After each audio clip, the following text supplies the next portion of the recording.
Nathan Cole didn't believe in people anymore. At 38, he had everything the world told him to want. A corner office on the top floor of Cole Dynamics, a multi-million-dollar penthouse overlooking the city, and a reputation for being the most ruthless CEO in the tech industry. His employees called him the Ice King behind his back. He didn't mind. Compassion, in his world, was weakness. And trust? That was for fools who hadn't been betrayed yet.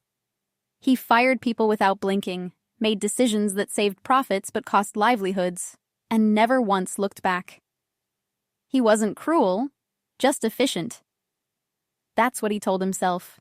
He had built an empire on discipline and distance. The moment you started caring, you started losing. Then his body betrayed him. It began with fatigue, then nausea. Then the tests came back. End-stage kidney failure.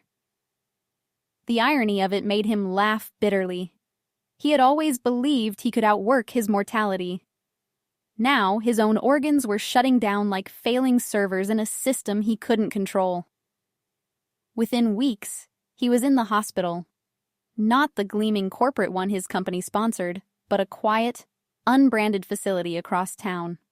He checked in under a false name. Nathan Hale. No entourage, no PR team, no assistants to answer emails. He wanted anonymity, or maybe punishment. Emily Rivera, 29, met him on her third night shift that week. She was a nurse who still smiled at her patients, even after 5 years in the ICU. Most of her colleagues had learned to shut off their empathy to survive the emotional grind. Emily hadn't. She believed that every patient deserved to be seen, not just treated. Nathan didn't notice her at first. He noticed the smell of antiseptic, the rhythmic beeping of the heart monitor, and the sharp reminder that he was no longer in control. He hated that feeling of being helped.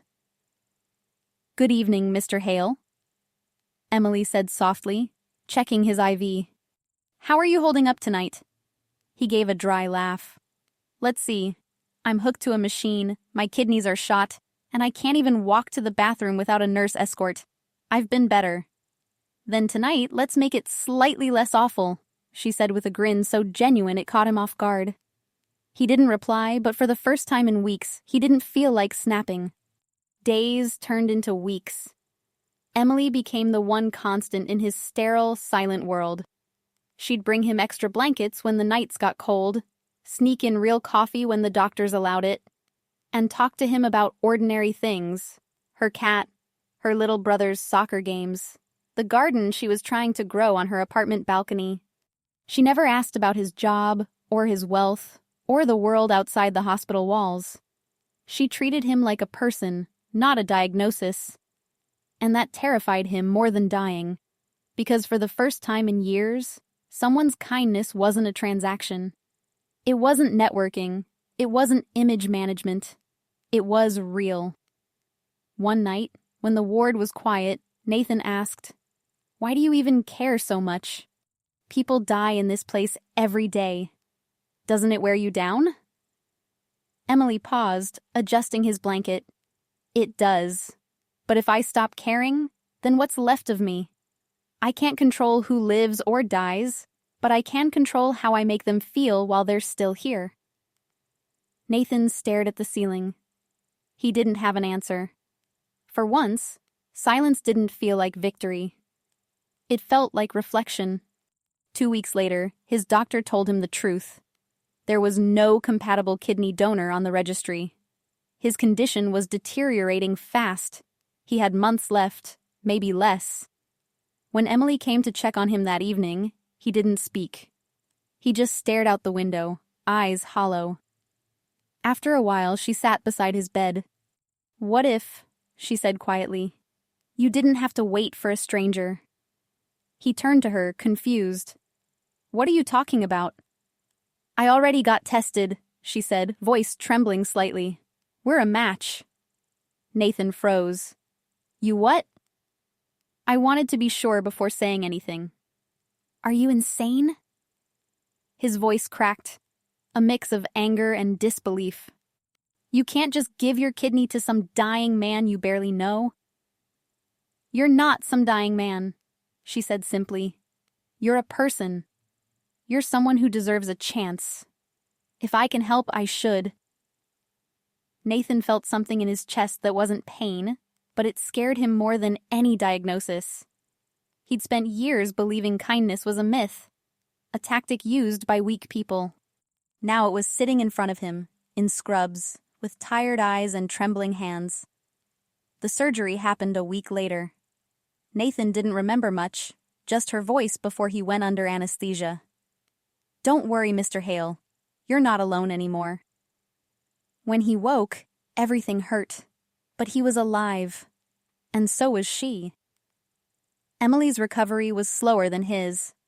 Despite her protests, Nathan, still pretending to be a consultant with savings, sent flowers, meals, and even covered her medical leave through an anonymous donation. When she returned to work 6 weeks later, she stopped by his room. He was sitting up, reading, color back in his face. "You look human again?" she teased. He smiled. "I'm trying." "Good," she said. "Because I didn't give you a kidney so you could stay miserable." He laughed for the first time in months, and something shifted between them, something neither could name yet. 3 months passed. Nathan was discharged. He disappeared without a word, leaving behind a handwritten note. "You gave me life when I no longer thought it was worth living. I don't know how to thank you, but I promise I'll find a way to deserve what you did for me. NH." Emily kept the note in her locker, unsure why she couldn't throw it away. A year later, Cole Dynamics acquired a struggling hospital on the city's west side, the same one where Emily worked. The staff was buzzing about it. "New management, new funding," they said. "Some CEO coming to visit personally." That afternoon, Emily walked into the staff lounge and froze.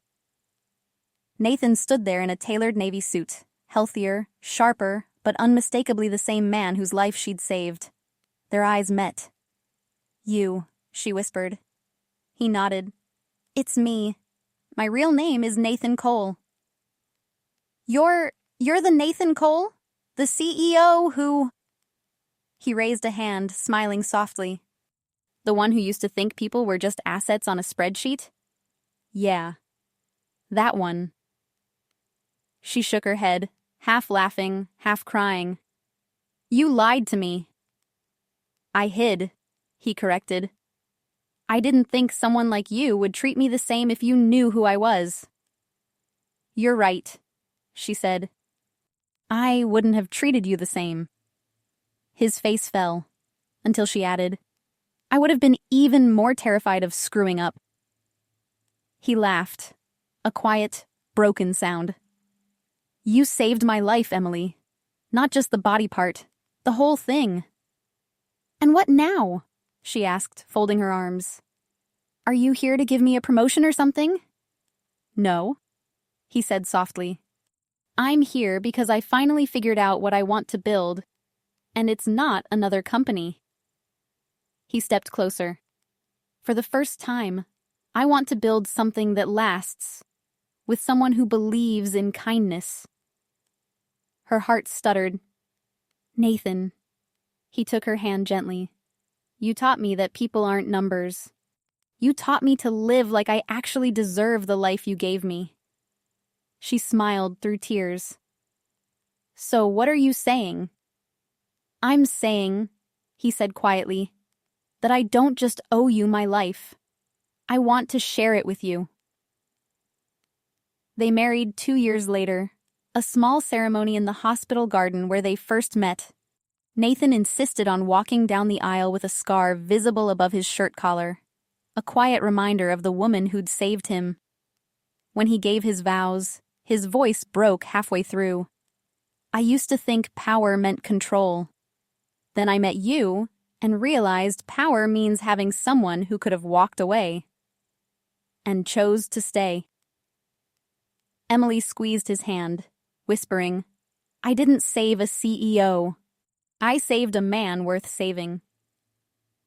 Years later, the Rivera Cole Foundation would fund hundreds of transplant surgeries across the country. But in their home, above the fireplace, there hung only one framed photo. 2 hospital wristbands, side by side. His and hers. Beneath it, in Emily's handwriting, "Kindness doesn't need to be repaid. It just needs to be passed on."